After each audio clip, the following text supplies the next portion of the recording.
canal. O mensageiro não é importante, mas sua curtida é. Curta, inscreva-se e compartilhe cultura. Deixe livros que gostaria de ouvir nos comentários. Obrigado pela preferência. Maria Cora, de Machado de Assis. Capítulo 1. Uma noite, voltando para casa, trazia tanto sono que não dei corda ao relógio. Pode ser também que a vista de uma senhora que encontrei em casa do comendador T. contribuísse para aquele esquecimento, mas estas duas razões destroem-se. Cogitação tira o sono e o sono impede a cogitação. Só uma das causas devia ser verdadeira. Ponhamos que nenhuma, e fiquemos no principal, que é o relógio parado. De manhã, quando me levantei, ouvindo 10 horas no relógio da casa. Morava então, 1893, em uma casa de pensão no Catete. Já por esse tempo este gênero de residência florescia no Rio de Janeiro. Aquela era pequena e tranquila. Os 400 contos de réis permitiam-me casa exclusiva e própria, mas, em primeiro lugar, já eu ali residia quando os adquiri, por jogo de praça. Em segundo lugar, era um solteirão de 40 anos, tão afeito à vida de hospedaria que me seria impossível morar só. Casar não era menos impossível. Não é que me faltassem noivas. Desde os fins de 1891 mais de uma dama, e não das menos belas, olhou para mim com olhos brandos e amigos. Uma das filhas do comendador tratava-me com particular atenção. A nenhuma dei corda. O celibato era a minha alma, a minha vocação, o meu costume, a minha única aventura. A Maria de empreitada e por desfastio. Uma ou duas aventuras por ano bastavam a um coração meio inclinado ao acaso e à noite. Talvez por isso dei alguma atenção à senhora que vi em casa do comendador, na véspera. Era uma criatura morena, robusta, 28 a 30 anos, vestida de escuro. Entrou às 10 horas, acompanhada de uma tia velha. A recepção que lhe fizeram foi mais cerimoniosa que as outras. Era a primeira vez que ali ia. Eu era a terceira. Perguntei se era viúva. Não, é casada. Com quem? Com um estancieiro do Rio Grande. Chama-se L. Fonseca. Ela Maria Cora. O marido não veio com ela. Está no Rio Grande. Não soube mais nada, mas a figura da dama interessou-me pelas graças físicas, que eram o oposto do que poderiam sonhar poetas românticos e artistas seráficos. Conversei com ela alguns minutos, sobre coisas indiferentes, mas suficientes para escutar-lhe a voz, que era musical, e saber que tinha opiniões republicanas. Deixou-me confessar que não as professava de espécie alguma, declarei-me vagamente pelo futuro do país. Quando ela falava, tinha um modo de umedecer os beiços, não sei se casual, mas gracioso e picante. Creio que, vistas assim ao pé, as feições não eram tão corretas como pareciam à distância, mas eram mais suas, mais originais. Capítulo 2. De manhã tinha o relógio parado. Chegando à cidade, desci a rua do Ouvidor, até a da Quitanda, e indo a voltar à direita, para ir ao escritório do meu advogado, lembrou-me ver que horas eram. Não me acudiu que o relógio estava parado. Que maçada! Exclamei. Felizmente, naquela mesma rua da Quitanda, à esquerda, entre as do Ouvidor e Rosário, era a oficina onde eu comprara o relógio, e a cuja pêndula usava acertá-lo. Em vez de ir para um lado, fui para outro. Era apenas meia hora, dei corda ao relógio, acertei-o, troquei duas palavras com o oficial que estava ao balcão, e indo a sair, vi a porta de uma loja de novidades que ficava defronte, nem mais nem menos que a senhora de escuro que encontrara em casa do comendador. Cumprimentei-a, ela correspondeu depois de alguma hesitação, como se me não houvesse reconhecido logo, e depois seguiu pela rua da Quitanda fora, ainda para o lado esquerdo. Como tivesse algum tempo ante mim, pouco menos de 30 minutos, dei-me a andar atrás de Maria Cora. Não digo que uma força violenta me levasse já, mas não posso esconder que cedi a qualquer impulso de curiosidade e desejo. Era também um resto da juventude passada. Na rua, andando, vestida de escuro, como na véspera, Maria Cora pareceu-me ainda melhor. Pisava forte, não apressada nem lenta, o bastante para deixar ver e admirar as belas formas, muito mais corretas que as linhas do rosto. Subiu a rua do Hospício, até uma oficina de ocularista, onde entrou e ficou 10 minutos ou mais. Deixei-me estar à distância, fitando a porta disfarçadamente.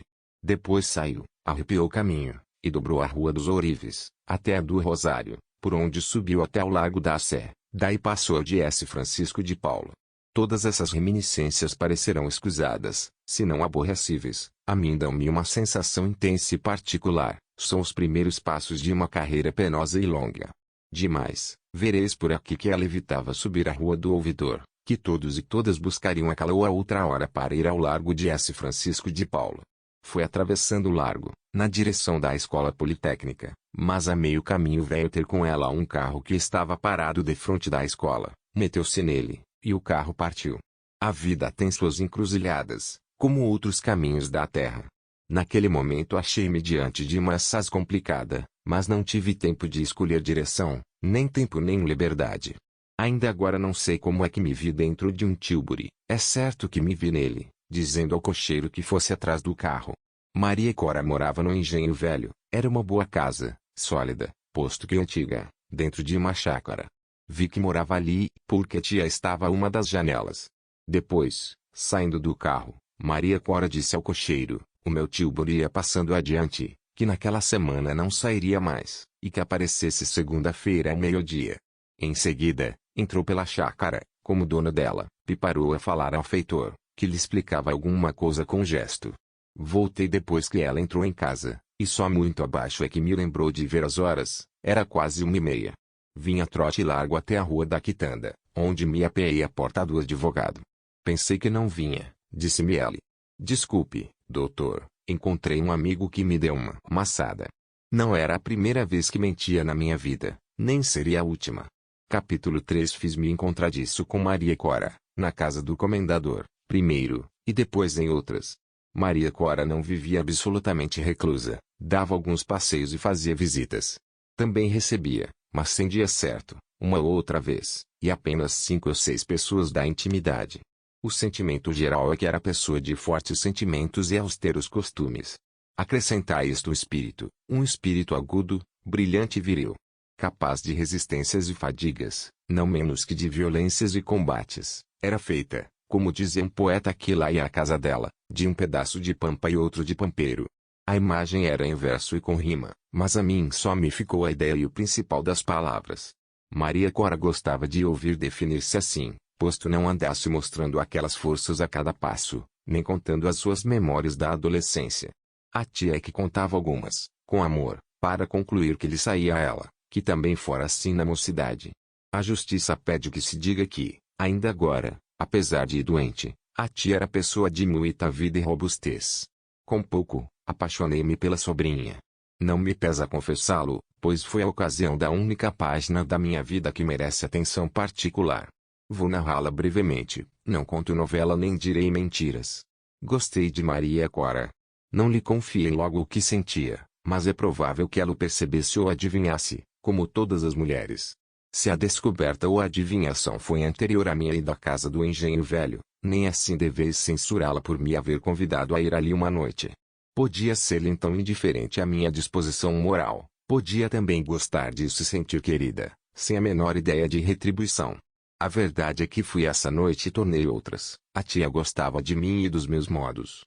O poeta que lá ia, tagarela e tonto, disse uma vez que estava afinando a lira para o casamento da tia comigo. A tia riu-se, eu, que queria as boas graças dela, não podia deixar de rir também, e o caso foi matéria de conversação por uma semana, mas já então o meu amor a outra tinha atingido ao cume. Soube, pouco depois, que Maria Cora vivia separada do marido. Tinham casado 8 anos antes, por verdadeira paixão. Viveram felizes 5. Um dia, sobreveio uma aventura do marido que destruiu a paz do casal. João da Fonseca apaixonou-se por uma figura de circo, uma chilena que voava em cima do cavalo, Dolores, e deixou a estância para ir atrás dela. Voltou 6 meses depois, curado do amor, mas curado à força, porque a aventureira se namorou do redator de um jornal, que não tinha vintém, e por ela abandonou Fonseca e a sua prataria. A esposa tinha jurado não aceitar mais o esposo, e tal foi a declaração que lhe fez quando ela apareceu na estância. Tudo está acabado entre nós, vamos desquitar-nos. João da Fonseca teve um primeiro gesto de acordo, era um quadragenário orgulhoso, para quem tal proposta era de si mesma uma ofensa. Durante uma noite tratou dos preparativos para o desquite, mas, na seguinte manhã, a vista das graças da esposa novamente o comoveram. Então, sentou implorativo, antes como quem lhe perdoava, entendeu dizer-lhe que deixasse passar uns 6 meses. Se ao fim de 6 meses, persistisse o sentimento atual que inspirava a proposta do desquite, este se faria. Maria Cora não queria aceitar a emenda, mas a tia, que residia em Porto Alegre e fora passar algumas semanas na estância, interveio com boas palavras. Antes de 3 meses estavam reconciliados. João, disse-lhe a mulher no dia seguinte ao da reconciliação, você deve ver que meu amor é maior que o meu ciúme, mas fica entendido que este caso da nossa vida é único. Nem você me fará outra, nem eu lhe perdoarei nada mais. João da Fonseca achava-se então em um renascimento do delírio conjugal, respondeu a mulher jurando tudo e mais alguma coisa. Aos 40 anos, concluiu ele, não se fazem 2 aventuras daquelas, e a minha foi de doer. Você verá, agora é para sempre. A vida recomeçou tão feliz, como dantes, ele dizia que mais. Com efeito, a paixão da esposa era violenta, e o marido tornou a amá-la como outrora. Viveram assim 2 anos. Ao fim desse tempo, os ardores do marido haviam diminuído, alguns amores passageiros vieram meter-se entre ambos. Maria Cora, ao contrário do que lhe dissera, perdoou essas faltas que aliás não tiveram a extensão nem o vulto da aventura Dolores. Os desgostos, entretanto, apareceram e grandes. Houve cenas violentas.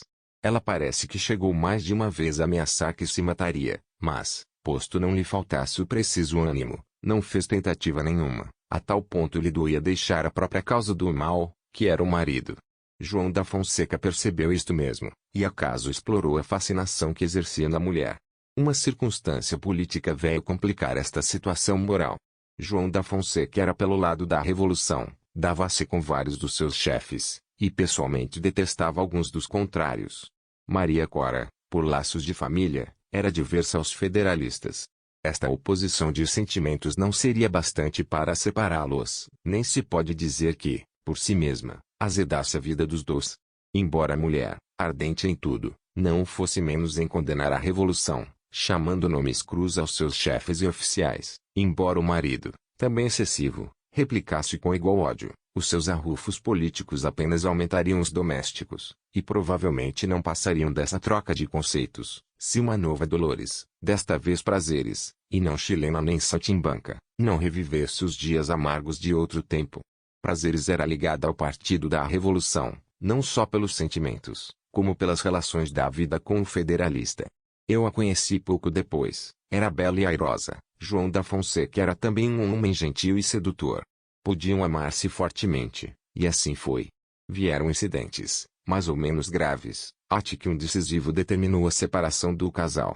Já cuidavam disto desde algum tempo, mas a reconciliação não seria impossível, apesar da palavra de Maria Cora, graças à intervenção da tia. Esta havia insinuado à sobrinha que residisse 3 ou 4 meses no Rio de Janeiro ou em São Paulo. Sucedeu, porém, uma coisa triste de dizer. O marido, em um momento de desvario, ameaçou a mulher com um rebenque. Outra versão diz que ele tentara esganá-la. Quero crer que a verídica é a primeira, e que a segunda foi inventada para tirar a violência de João da Fonseca o que pudesse haver deprimente e vulgar.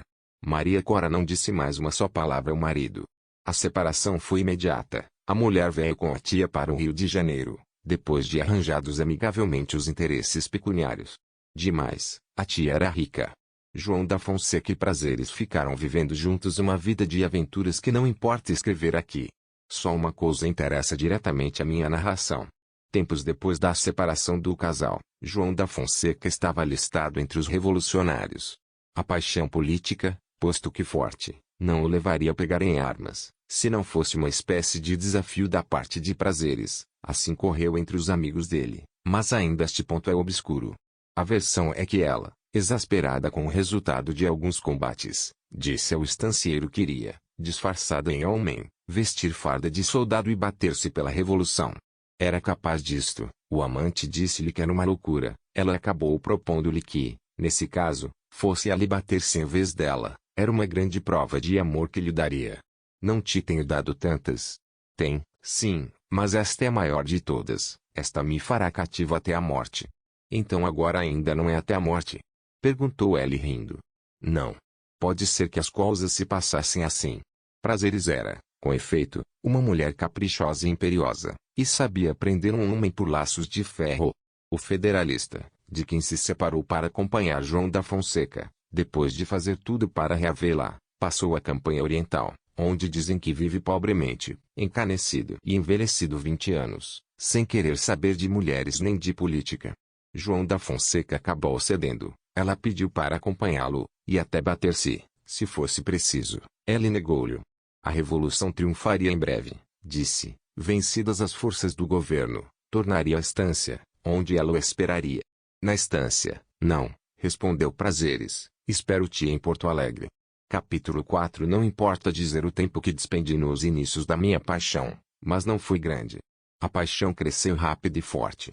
Afinal senti-me tão tomado dela que não pude mais guardá-la comigo, e resolvi declarar-lhe uma noite. Mas a tia, que usava cochilar desde as 9 horas, acordava às 4, daquela vez não pregou o olho, e, ainda que o fizesse, é provável que eu não alcançasse falar. Tinha a voz presa e na rua senti uma vertigem igual a que me deu a primeira paixão da minha vida.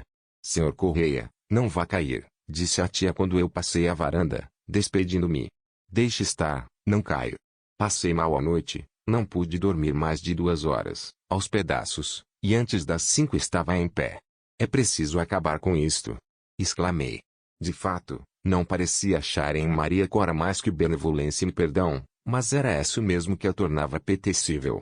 Todos os amores da minha vida tinham sido fáceis, em nenhum encontrei resistência, a nenhuma deixei com dor, alguma pena, é possível, e um pouco de recordação. Desta vez sentia-me tomado por ganchos de ferro. Maria Cora era toda a vida, parece que, ao pé dela, as próprias cadeiras andavam e as figuras do tapete moviam os olhos. Põe nisso uma forte dose de meiguice e graça, e finalmente, a ternura da tia fazia daquela criatura um anjo. É banal a comparação, mas não tenho outra. Resolvi cortar o mal pela raiz, não tornando ao engenho velho, e assim fiz por alguns dias largos, 2 ou 3 semanas. Busquei distrair-me e esquecê-la, mas foi em vão. Comecei a sentir a ausência como de um bem querido. Apesar disso, resisti e não tornei logo. Mas, crescendo a ausência, cresceu o mal, e enfim resolvi torná-la uma noite.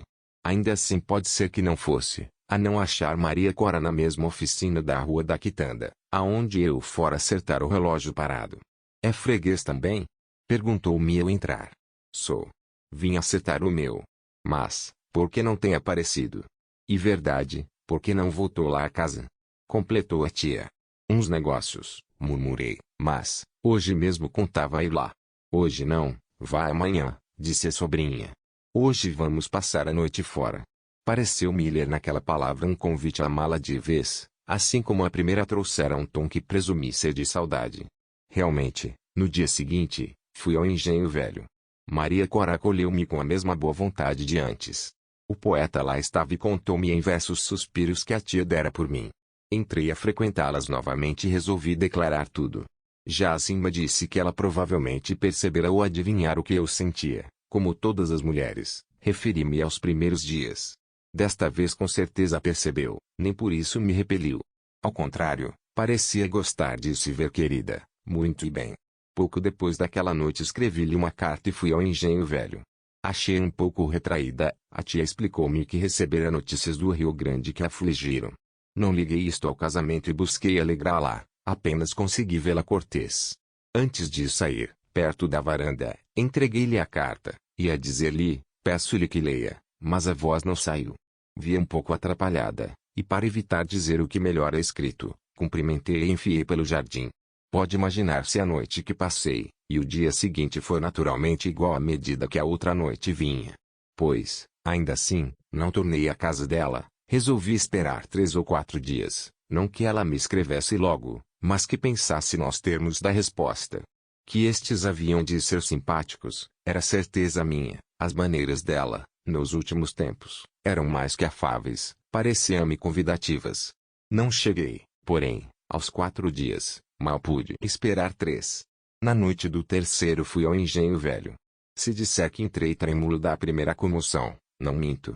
Achei ao piano, tocando para o poeta ouvir, a tia, na poltrona, pensava em não sei que, mas eu quase não a vi, tal a minha primeira alucinação. Entre, senhor Correia, disse esta, não caia em cima de mim. Perdão. Maria Cora não interrompeu a música, ao ver-me chegar, disse, desculpe, se lhe não dou a mão, estou aqui servindo de musa a este senhor. Minutos depois, veio a mim, e estendeu-me a mão com tanta galhardia, que li nela a resposta, e estive quase a dar-lhe um agradecimento. Passaram-se alguns minutos, 15 ou 20. Ao fim desse tempo, ela pretextou um livro, que estava em cima das músicas, e pediu-me para dizer se o conhecia. Fomos ali ambos, e ela abriu-mo. Entre as duas folhas estava um papel. Na outra noite, quando aqui esteve, deu-me esta carta. Não podia dizer-me o que tem dentro? Não adivinha? Posso errar na adivinhação. É isso mesmo. Bem, mas eu sou uma senhora casada, e nem por estar separada do meu marido deixo de estar casada. O senhor ama-me, não é? Suponha, pelo melhor, que eu também o amo, nem por isso deixo de estar casada. Dizendo isto, entregou-me a carta, não fora aberta. Se estivéssemos sós, é possível que eu lhe lesse, mas a presença de estranhos impedia-me este recurso. Demais, era desnecessário, a resposta de Maria Cora era definitiva e me pareceu tal. Peguei na carta. E antes de aguardar comigo, não quer então ler? Não. Nem para ver os termos? Não. Imagine que lhe proponho ir combater contra seu marido, matá-lo e voltar, disse eu cada vez mais tonto. Propõe isto? Imagine. Não creio que ninguém me ame com tal força, concluiu sorrindo. Olhe, que estão reparando em nós. Dizendo isto, separou-se de mim, e foi ter com a tia e o poeta.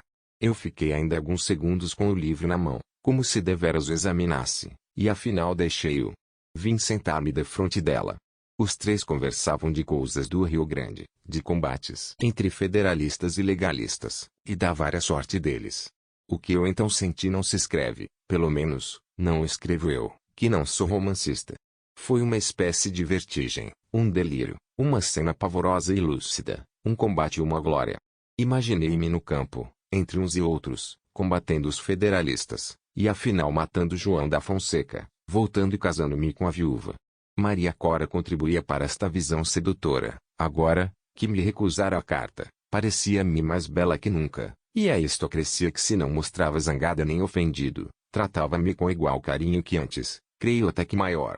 Disto podia sair uma impressão dupla e contrária, uma de aquiescência tácita, outra de indiferença, mas eu só vi a primeira, e saí de lá completamente louco. O que então resolvi foi realmente de louco. As palavras de Maria Cora, não creio que ninguém me ame com tal força, soavam-me aos ouvidos, como um desafio.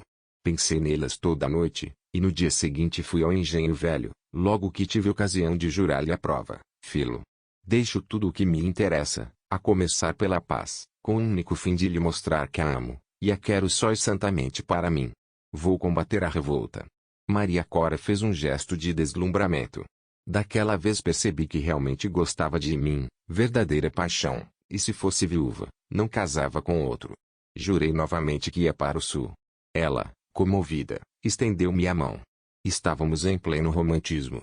Quando eu nasci, os meus não acreditavam em outras provas de amor, e minha mãe contava-me os romances em versos de cavaleiros andantes que iam à Terra Santa libertar o sepulcro de Cristo por amor da fé e da sua dama. Estávamos em pleno romantismo. Capítulo 5. Fui para o sul. Os combates entre legalistas e revolucionários eram contínuos e sangrentos, e a notícia deles contribuiu a animar-me. Entretanto, como nenhuma paixão política me animava a entrar na luta, forcei a confessar que por um instante me senti abatido e hesitei. Não era medo da morte, podia ser amor da vida, que é um sinônimo, mas, uma outra coisa, não foi tal nem tamanho que fizesse durar por muito tempo a hesitação. Na cidade do Rio Grande encontrei um amigo, a quem eu por carta do Rio de Janeiro dissera muito reservadamente que ia lá por motivos políticos. Quis saber quais. Naturalmente são reservados, respondi tentando sorrir. Bem, mas uma coisa creio que posso saber, uma só, porque não sei absolutamente o que pensa a tal respeito, nada vendo antes que me instrua. De que lado estás, legalistas ou revoltosos? É boa. Se não fosse dos legalistas, não te mandaria dizer nada, viria às escondidas. Vens com alguma comissão secreta do Marechal? Não. Não me arrancou então mais nada, mas eu não pude deixar de lhe confiar os meus projetos, ainda que sem os seus motivos. Quando ela soube que aqueles eram alistar-me entre os voluntários que combatiam a revolução, não pôde crer em mim, e talvez desconfiasse que efetivamente eu levava algum plano secreto do presidente. Nunca da minha parte ouviu nada que pudesse explicar semelhante passo. Entretanto, não perdeu tempo em despersuadir-me, Pessoalmente era legalista e falava dos adversários com ódio e furor. Passado o espanto, aceitou meu ato, tanto mais nobre quanto não era inspirado por sentimento de partido. Sobre isto disse-me muita palavra bela e heróica, própria a levantar o ânimo de quem já tivesse tendência para a luta. Eu não tinha nenhuma, fora das razões particulares, estas, porém, eram agora maiores. Justamente acabava de receber uma carta da tia de Maria Cora, dando-me notícias delas, e recomendações da sobrinha, tudo com alguma generalidade e certa simpatia verdadeira. Fui a Porto Alegre, alistei-me e marchei para a campanha. Não disse a meu respeito nada que pudesse despertar a curiosidade de ninguém, mas era difícil encobrir a minha condição, a minha origem, a minha viagem com o plano de ir combater a Revolução. Fez-se logo uma lenda a meu respeito. Eu era um republicano antigo, riquíssimo, entusiasta, disposto a dar pela República 1000 vidas, se as tivesse, e resoluto a não poupar a única. Deixei dizer isto e o mais, e fui. Como eu indagasse das forças revolucionárias conquistaria João da Fonseca, alguém quis ver nisto uma razão de ódio pessoal. Também não faltou quem me supusesse espião dos rebeldes, que ia por mim em comunicação secreta com aquele. Pessoas que sabiam das relações dele com Aprazeres, imaginavam que era um antigo amante desta que se queria vingar dos amores dele. Todas aquelas suposições morreram, para só ficar a do meu entusiasmo político, a da minha espionagem ia me prejudicando. Felizmente, não passou de 2 cabeças e de uma noite. Levava comigo um retrato de Maria Cora, alcançado dela mesmo, uma noite, pouco antes do meu embarque, com uma pequena dedicatória cerimoniosa. Já disse que estava em pleno romantismo, dado o primeiro passo, os outros vieram de si mesmos.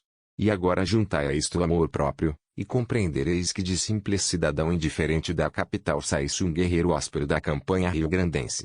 Nem por isso conto combates, nem escrevo para falar da Revolução, que não teve nada comigo, por si mesma, senão pela ocasião que me dava, e por algum golpe que lhe desfechei na estreita área da minha ação. João da Fonseca era o meu rebelde. Depois de haver tomado parte no combate de Sarandi e Cochila Negra, ouvi que o marido de Maria Cora fora morto, não sei em que recontro. Mais tarde deram-me a notícia de estar com as forças de Gumercindo, e também que fora feito prisioneiro e seguira para Porto Alegre, mas ainda isto não era verdade. Disperso, com 2 camaradas, encontrei um dia um regimento legal que ia em defesa da encruzilhada, investido ultimamente por uma força dos federalistas. Apresentei-me ao comandante e segui. Aí soube que João da Fonseca estava entre essa força, deram-me todos os sinais dele, contaram-me a história dos amores e a separação da mulher. A ideia de matá-lo no turbilhão de um combate tinha algo fantástico. Nem eu sabia se tais duelos eram possíveis em semelhantes ocasiões, quando a força de cada um entende somar com a de toda uma força única e obediente a uma só direção. Também me pareceu, mais de uma vez, que ia cometer um crime pessoal, e a sensação que isso me dava, podeis crer que não era leve nem doce, mas a figura de Maria Cora abraçava-me e absolvia com uma bênção de felicidades. Atirei-me de vez. Não conhecia João da Fonseca, além dos sinais que me haviam dado, tinha de memória um retrato dele que vira no Engenho Velho. Se as feições não estivessem mudadas, era provável que eu o reconhecesse entre muitos. Mas, ainda uma vez, seria este encontro possível? Os combates em que eu entrara, já me faziam desconfiar que não era fácil, ao menos. Não foi fácil nem breve. No combate da encruzilhada creio que me houve com a necessária intrepidez e disciplina, e devo aqui notar que eu me ia acostumando à vida da guerra civil. Os ódios que eu via, eram forças reais. De um lado e outro batiam-se com ardor, e a paixão que eu sentia nos meus ia se pegando em mim. Já leram meu nome em uma ordem do dia. E de viva voz recebera louvores, que comigo não pude deixar de achar justos, e ainda agora tais os declaro. Mas vamos ao principal, que é acabar com isto. Naquele combate achei-me um tanto como o herói de Stendhal na batalha de Waterloo, a diferença é que o espaço foi menor. Por isso, e também porque não me quero deter em coisas de recordação fácil, direi somente que tive ocasião de matar em pessoa João da Fonseca. Verdade é que escapei de ser morto por ele. Ainda agora trago na testa a cicatriz que ele me deixou. O combate entre nós foi curto. Se não parecesse romanesco demais, eu diria que João da Fonseca adivinhara o motivo e previra o resultado da ação.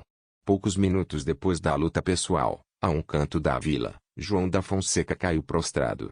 Quis ainda lutar, e certamente lutou um pouco, eu é que não consenti na desforra, que podia ser a minha derrota, se é que raciocinei, creio que não. Tudo o que fiz foi cego pelo sangue em que o deixara banhado, e surdo pelo clamor e tumulto do combate. Matava-se, gritava-se, vencia-se, em pouco ficamos senhores do campo. Quando vi que João da Fonseca morrera deveras, voltei ao combate por instantes, a minha ebriedade cessara um pouco, e os motivos primários tornaram a dominar-me, como se fossem únicos. A figura de Maria Cora apareceu-me como um sorriso de aprovação e perdão, tudo foi rápido. A vez de ter lido que ali se prenderam 3 ou 4 mulheres.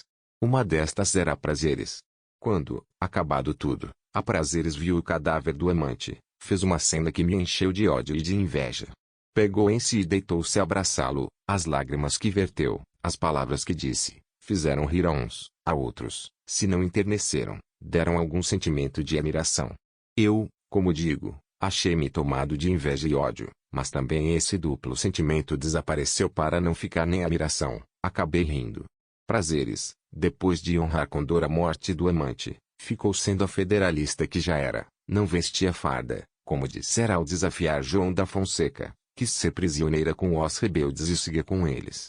É claro que não deixei logo as forças, bati-me ainda algumas vezes, mas a razão principal dominou, e abri mão das armas. Durante o tempo em que estive alistado, só escrevi 2 cartas a Maria Cora, uma pouco depois de encetar aquela vida nova, outra depois do combate da encruzilhada. Nesta não lhe contei nada do marido, nem da morte, nem sequer que o vira. Unicamente anunciei que era provável acabasse brevemente a guerra civil. Em nenhuma das duas fiz a menor alusão aos meus sentimentos nem ao motivo do meu ato. Entretanto, para quem soubesse deles, a carta era significativa. Maria Cora só respondeu a primeira das cartas, com serenidade, mas não com isenção. Percebiu-se, ou percebi-o eu, que, não prometendo nada, tudo agradecia, e, quando menos, admirava. Gratidão e admiração podiam encaminhá-la ao amor. Ainda não disse, e não sei como diga a este ponto, que na encruzilhada, depois da morte de João da Fonseca, tentei degolá-lo, mas nem queria fazê-lo, nem realmente o fiz. O meu objeto era ainda outro e romanesco. Perdoa-me tu, realista sincero, há nisto também um pouco de realidade, e foi o que pratiquei, de acordo com o estado da minha alma. O que fiz foi cortar-lhe um molho de cabelos. Era o recibo da morte que eu levaria à viúva. Capítulo 6. Quando voltei ao Rio de Janeiro, tinham já passado muitos meses do combate da encruzilhada. O meu nome figurou não só em partes oficiais como em telegramas e correspondências, por mais que eu buscasse esquivar-me ao ruído e desaparecer na sombra. Recebi cartas de felicitações e de indagações. Não vim logo para o Rio de Janeiro, note-se, podia ter aqui alguma festa, preferi ficar em São Paulo. Um dia, sem ser esperado, meti-me na estrada de ferro e entrei na cidade. Fui para a casa de pensão do Catete. Não procurei logo Maria Cora. Pareceu-me até mais acertado que a notícia da minha vinda lhe chegasse pelos jornais. Não tinha pessoa que lhe falasse. Vexava-me ir eu mesmo a alguma redação contar o meu regresso do Rio Grande. Não era passageiro de mar, cujo nome viesse em lista nas folhas públicas. Passaram 2 dias. No terceiro, abrindo uma destas, dei com o meu nome. Dizia-se ali que viera de São Paulo e estivera nas lutas do Rio Grande. Citavam-se os combates, tudo com adjetivos de louvor, enfim, que voltava à mesma pensão do Catete. Como eu só contara alguma coisa ao dono da casa, podia ser ele o autor das notas, disse-me que não. Entrei a receber visitas pessoais. Todas queriam saber tudo, eu pouco mais disse que nada. Entre os cartões, recebi 2 de Maria Cora e da tia, com palavras de boas-vindas. Não era preciso mais, restava-me ir agradecer-lhes, e dispus-me isso, mas, no próprio dia em que resolvi ir ao Engenho Velho, tive uma sensação de que? Expliquem, se podem, o acanhamento que me deu a lembrança do marido de Maria Cora, morto às minhas mãos. A sensação que ia ter diante dela encheu-me inteiramente. Sabendo-se qual foi o móvel principal da minha ação militar, mal se compreende aquela hesitação, mas, se considerares que, por mais que me defendesse do marido e o matasse para não morrer, ele era sempre o marido, terás entendido o mal-estar que me fez adiar a visita. Afinal, peguei em mim e fui à casa dela. Maria Cora estava de luto. Recebeu-me com bondade, e repetiu-me, como a tia, as felicitações escritas. Falamos da guerra civil, dos costumes do Rio Grande, um pouco de política, e mais nada. Não se disse de João da Fonseca. Ao sair de lá, perguntei a mim mesmo se Maria Cora estaria disposta a casar comigo. Não me parece que recuse, embora não lhe ache maneiras especiais. Creio até que está menos afável que dantes. Terá mudado? Pensei assim, vagamente. Atribuí a alteração ao estado moral da viuvez, era natural. E continuei a frequentá-la, disposto a deixar passar a primeira fase do luto para lhe pedir formalmente a mão. Não tinha que fazer declarações novas, ela sabia tudo.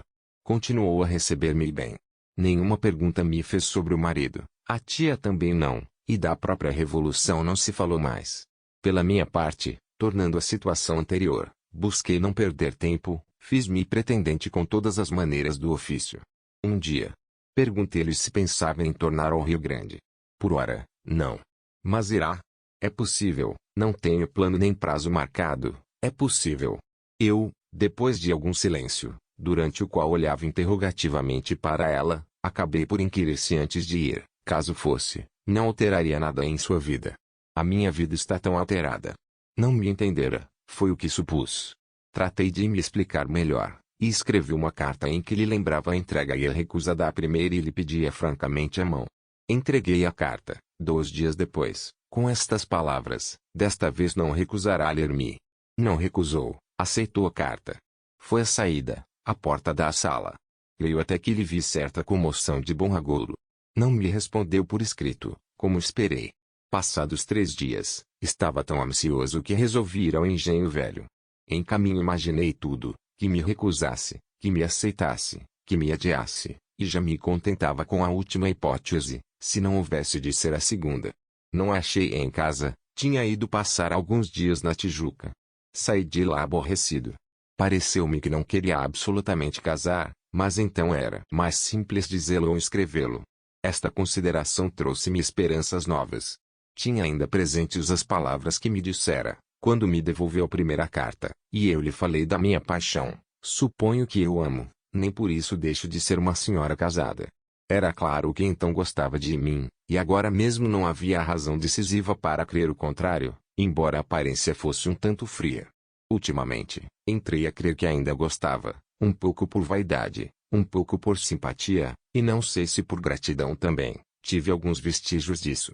Não obstante, não me deu resposta à segunda carta.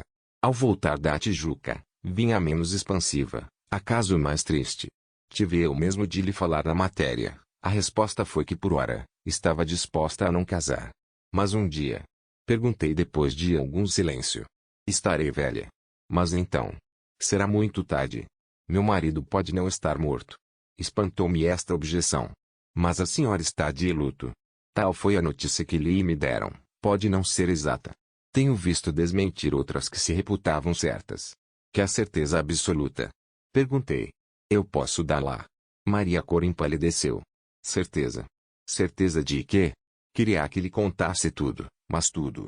A situação era tão penosa para mim que não hesitei mais, e, depois de lhe dizer que era intenção minha não lhe contar nada, como não contar a ninguém, ia fazê-lo, unicamente para obedecer à intimação. E referi o combate, as suas fases todas, os riscos, as palavras, finalmente a morte de João da Fonseca. A ânsia com que me ouviu foi grande, e no menor o abatimento final. Ainda assim, dominou-se, e perguntou-me, jura que me não está enganando? Para que enganar? O que tenho feito é bastante para provar que sou sincero. Amanhã, trago-lhe outra prova, se é preciso mais alguma. Levei-lhe os cabelos que cortara ao cadáver. Contei-lhe, e confesso que o meu fim foi irritá-la contra a memória do defunto. Contei-lhe o desespero da prazeres. Descrevi essa mulher e as suas lágrimas. Maria Cora ouviu-me com os olhos grandes e perdidos, estava ainda com ciúmes. Quando lhe mostrei os cabelos do marido, atirou-se a eles, recebeu-os, beijou-os, chorando, chorando, chorando. Entendi melhor sair e sair para sempre. Dias depois recebi a resposta à minha carta, recusava casar. Na resposta havia uma palavra que é a única razão de escrever esta narrativa. Compreende que eu não podia aceitar a mão do homem que, embora lealmente, matou meu marido. Comparei àquela outra que me dissera antes, quando eu me propunha sair a combate, matá-lo e voltar. Não creio que ninguém me ame com tal força. E foi essa palavra que me levou à guerra. Maria Cora vive agora reclusa. De costume me manda dizer uma missa por alma do marido, no aniversário do combate da encruzilhada. Nunca mais a vi, e, coisa menos difícil, nunca mais esqueci de dar corda ao relógio. Fim.